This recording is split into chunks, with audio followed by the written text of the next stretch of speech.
दोस्तों नमस्कार। एक अरसे के बाद मिल रहे हैं हम आपसे और क्लास जो आज रिकॉर्डेड रहेगा इसमें एक हम इम्पोर्टेंट टॉपिक की बात करेंगे। एक ऐसा टॉपिक जिसमें अक्सर लोग फंस जाते हैं, स्टूडेंट्स तो फंसते ही फंसते हैं। इकोनॉमिक्स आज का सब्जेक्ट है और उसमें जो आज हम पढ़ाएंगे आपको, जो बताएंगे आपको, जो चर्चा करेंगे हम सब मिलकर, वो करेंगे जीडीपी, जीएनपी, एनएनपी और एनडी पर। ये होता क्या है और लोग पढ़कर अब भूल जाते हैं। अक्सर इसमें कन्फ्यूजन क्रिएट होता है, तो आप पूरे वीडियो को अच्छे से देखें।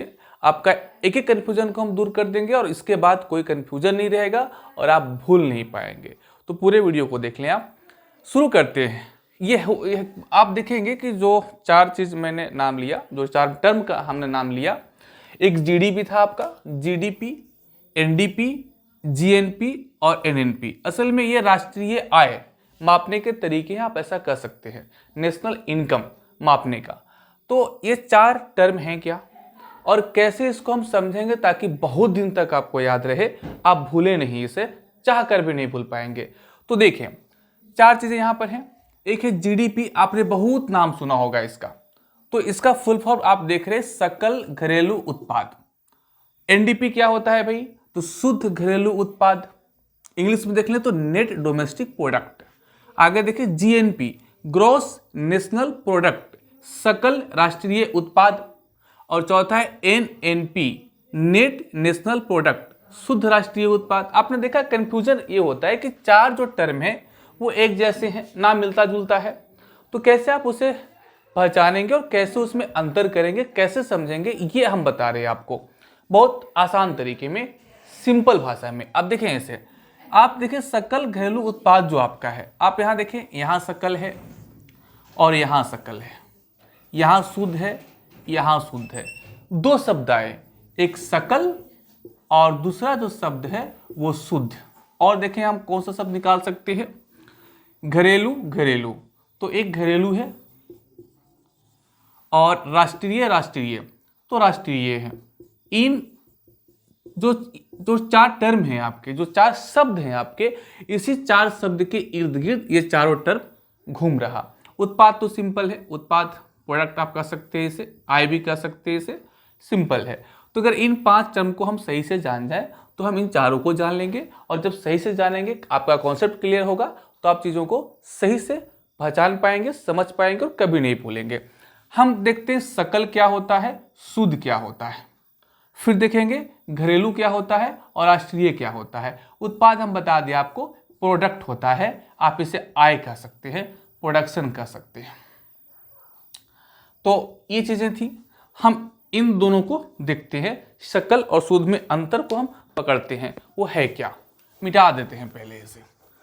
सकल आपने यूज करा होगा, सकल को इंग्लिश में हम ग्रॉस कहते हैं, ग्रॉस। और ग्रॉस का मतलब होता है टोटल। देखें आप सब, सकल, इसे आपने इंग्लिश में कहा ग्रॉस, और इसका मतलब आप निकाल लें टोटल। यानी यहां पर हम संपूर्णता की बात करते हैं, टोटल की बात करते हैं, सब मिलाकर बात करते हैं।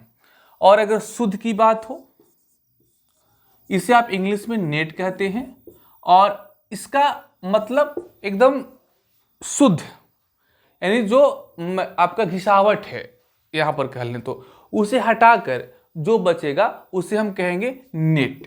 इसे आप याद रखें, नेट। ये हो गया। दूसरा आप अंतर देखें, लेकिन मैं ये बता दूं कि असल में है क्या। मान लीजिए कि आपने एक ऑटो खरीदा और उस ऑटो की कीमत 5 लाख है और आपने उसे 1 साल चलाया, तो हम ये उम्मीद करें कि 1 साल में 2 लाख की इनकम हो गई। तो आप कह सकते हैं कि उस ऑटो वाले का 2 लाख ग्रॉस इनकम है पूरे साल का।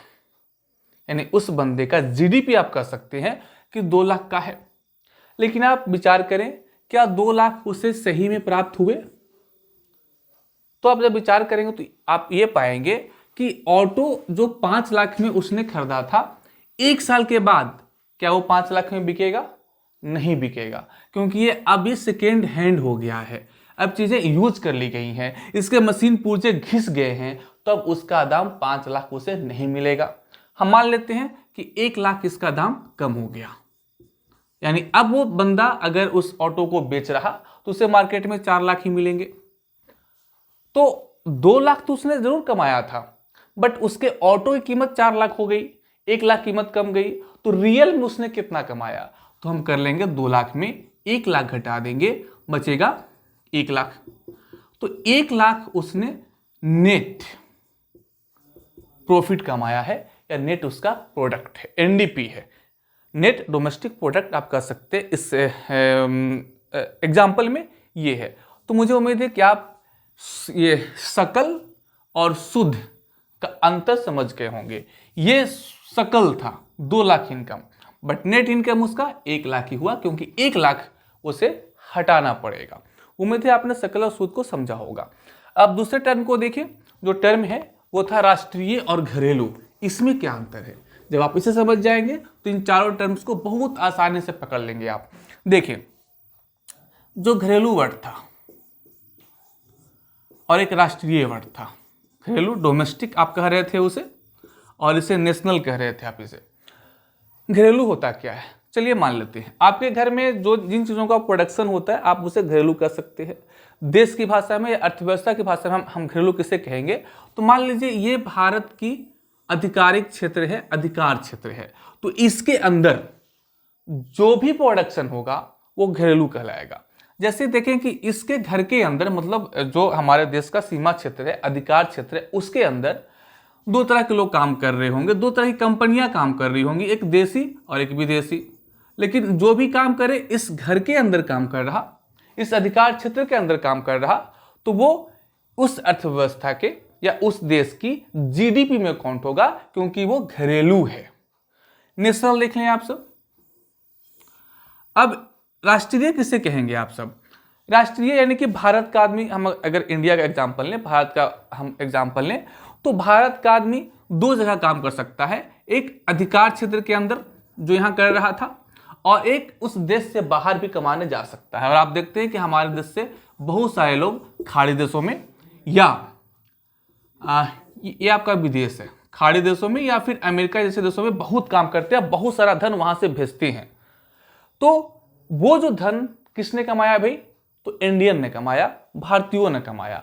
तो उसे हम कहाँ काउंट करेंगे? जीडीपी में काउंट नहीं करेंगे, क्योंकि उसका वो उत्पादन घर के अंदर नहीं था, सीमा क्षेत्र के अंदर नहीं था, पर हमने उत्पादन करा, हमने वो आय करी, तो उसे हम कहाँ काउंट करें? क्योंकि वो लोग अपने हैं ना, वो लोग हमारे हैं, राष्ट्रीय हैं, तो हम राष्ट्रीय में इसे काउंट करेंगे। यानी देसी जो भारत के अंदर कमा रहे थे और देसी जो विदेश में कमा रहे थे, इन दोनों को हम काउंट कर देंगे। तो नेशनल प्रोडक्ट आपका काउंट होगा। आप उसे जीएनपी कह रहे थे, ग्रॉस नेशनल प्रोडक्ट आप काउंट कर लेंगे। याद रखें, भारत के लोग यानी उस देश के लोग, चाहे देश में प्रोडक्शन करें या देश के बाहर प्रोडक्शन करें, कुल को हम जोड़ देंगे तो राष्ट्रीय। घरेलू क्या था? उस देश के अंदर जो भी प्रोडक्शन हो रहा, चाहे वो देसी कर रहे हो या विदेशी कर रहे हो, दोनों को हम काउंट करें, क्योंकि उस घर के अंदर हो रहा, उस क्षेत्र के अंदर हो रहा, उस सीमा क्षेत्र के अंदर हो रहा, तो वो जीडीपी में काउंट होगा। तो आप समझ गए होंगे कि घरेलू क्या है और राष्ट्रीय क्या है। हमने सकल भी समझा, शुद्ध भी समझा, घरेलू भी समझा और राष्ट्रीय भी समझा। अब हम देखिए आपको समझाते हैं कि ये जो 4 टर्म थे, जीडीपी, एनडीपी, जीएनपी और एनएनपी है क्या। अब कंफ्यूजन नहीं होगा। अब इसे आप एक एक करके देखते चलिए फटाफट, 5 मिनट में हम चीजों को क्लियर कर लेंगे। देखिए, पहला टर्म था जीडीपी, ग्रॉस डोमेस्टिक प्रोडक्ट, सकल घरेलू उत्पाद। यह है क्या भाई? तो उस अर्थव्यवस्था में, उस देश में 1 वर्ष के अंदर, यहां पर टाइम काउंट होता है 1 वर्ष, वित्तीय वर्ष। और आपको पता है वित्तीय वर्ष 1 अप्रैल को स्टार्ट होता है और 31 मार्च को एंड होता है। तो उस वित्तीय वर्ष में किसी देश में 1 वर्ष में उत्पादित समस्त वस्तुओं और सेवाओं, ध्यान देंगे वो सीमा क्षेत्र है, 1 वर्ष की बात होगी, और उस वर्ष में जो समस्त क्या क्या प्रोडक्शन हो सकता है भाई? तो वस्तुओं का प्रोडक्शन हो सकता है और सेवाओं का प्रोडक्शन। अब सेवा भी कोई कर रहा, उसका प्रोडक्शन कर रहा, तो वो भी प्रोडक्शन है भाई। अगर आप उत्पादन कर रहे हैं गेहूं का तो प्रोडक्शन, और अगर आप डॉक्टर हैं और किसी को सलाह दे रहे, बदले में फी ले रहे, तो वो आपका प्रोडक्शन है सेवा के रूप में। तो 2 तरह के प्रोडक्शन ही हो सकती है, वस्तु के रूप में और सेवा के रूप में। तो हम इनको काउंट करेंगे और इसके अंतिम मौद्रिक मूल्य की बात करेंगे। अंतिम मौद्रिक मूल्य, मौद्रिक का मतलब हम पैसे में उसे मापेंगे। अब मान लीजिए कोई बंदा गेहूं प्रोडक्शन कर रहा, कोई चावल कर रहा, कोई सलाह दे रहा डॉक्टरी वाला, सबका अपना इनकम है। तो अगर आप उसे अलग अलग तरीके से काउंट करेंगे तो काउंट करना टफ हो जाएगा, इसलिए हम उसे मुद्रा में काउंट करेंगे, मौद्रिक मूल्य। अब ये अंतिम क्या है आप इसे समझें, ये समझना बहुत जरूरी है। मान लीजिए आपने आटे का उत्पादन करा और आटे का कीमत है 20 रुपये kg और इसे कोई कंज्यूमर आकर खरीद कर ले गया तो इसका उत्पादन 20 रुपये हो गया 1 kg का। लेकिन अगर यही आटे का आप यहाँ पर मैदा ले लें, यही मैदा का अगर कोई बंदा ब्रेड बनाकर बेचता है तो उस ब्रेड का दाम रखता है, मान लीजिए 20 रुपये का आटा था, 1 kg आटा था, तो ब्रेड बन गया 80 रुपये का। तो आप ऐसा नहीं कर सकते कि 20 को भी ऐड कर ले और 80 को भी नहीं। जब ये 80 हो गया तो हम 20 को फिर नहीं काउंट करेंगे, सिर्फ 80 को काउंट करेंगे और इस 80 में ये आटे का मूल्य, इस मैदे का मूल्य शामिल है। तो अंतिम मूल्य लेंगे, बीच का नहीं लेंगे। बीच का लेंगे तो दोहराव हो जाएगा, फिर आपका कैलकुलेशन ठीक नहीं होगा। तो दोहराव से बचने के लिए हमने क्या करा, मैदे का दाम नहीं जोड़ा, यानी इंटरमीडिएट वस्तुओं का दाम हम नहीं जोड़ेंगे, अंतिम का जोड़ेंगे। तो ये अंतिम था। तो आप समझ गए होंगे कि जीडीपी है क्या। किसी देश में या किसी अर्थव्यवस्था में एक वर्ष के अंदर समस्त वस्तुओं और सेवाओं के जो उत्पादन हुआ उसके अंतिम मौद्रिक मूल्य का जोड़ है, ये जीडीपी कहलाएगा आपका। आप समझ गए होंगे, ये हमें उम्मीद है। और आप नहीं समझे होंगे तो आप इसे थोड़ा सा रिवाइंड कर लें, वीडियो को फिर से सुन लें, आप समझ जाएंगे। जीडीपी का परिभाषा, एक अर्थव्यवस्था में, एक देश में उत्पादित समस्त वस्तुओं और सेवाओं जो एक वर्ष के अंदर हों उनका अंतिम मौद्रिक मूल्य का योग जीडीपी कहलाएगा। थोड़ा सा आप ध्यान देंगे, जीडीपी में जो आपके दूतावास होते हैं किसी देश के, तो उस दूतावास को उस देश का अधिकार क्षेत्र माना जाता है, तो हम उसे काउंट नहीं करेंगे। आप ध्यान देंगे इसे। जीडीपी में मान लीजिए जापान का दूतावास हमारे यहाँ है, तो उस दूतावास में जो प्रोडक्शन हो रहा उसे हम अपने जीडीपी में काउंट नहीं करेंगे, क्योंकि ऐसा माना जाता है कि वो जो दूतावास है वो उस देश का है, तो उस देश में वो काउंट होगा। साथ में आप देखेंगे कि जीडीपी में हम जो काउंट नहीं करते, अगर आपने पेमेंट ट्रांसफर करा है तो पेमेंट ट्रांसफर को आप जीडीपी में काउंट नहीं करेंगे। पेमेंट ट्रांसफर में कौन कौन वर्ड आएगा भाई, तो सब्सिडी अगर आप दे रहे तो इसमें काउंट हो जाएगा।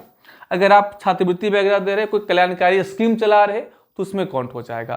तो इस तरह के अगर आप कुछ पेमेंट ट्रांसफर कर रहे हैं तो क्योंकि इससे कुछ प्रोडक्शन नहीं हो पा रहा तो आप इसे जीडीपी में काउंट नहीं करेंगे।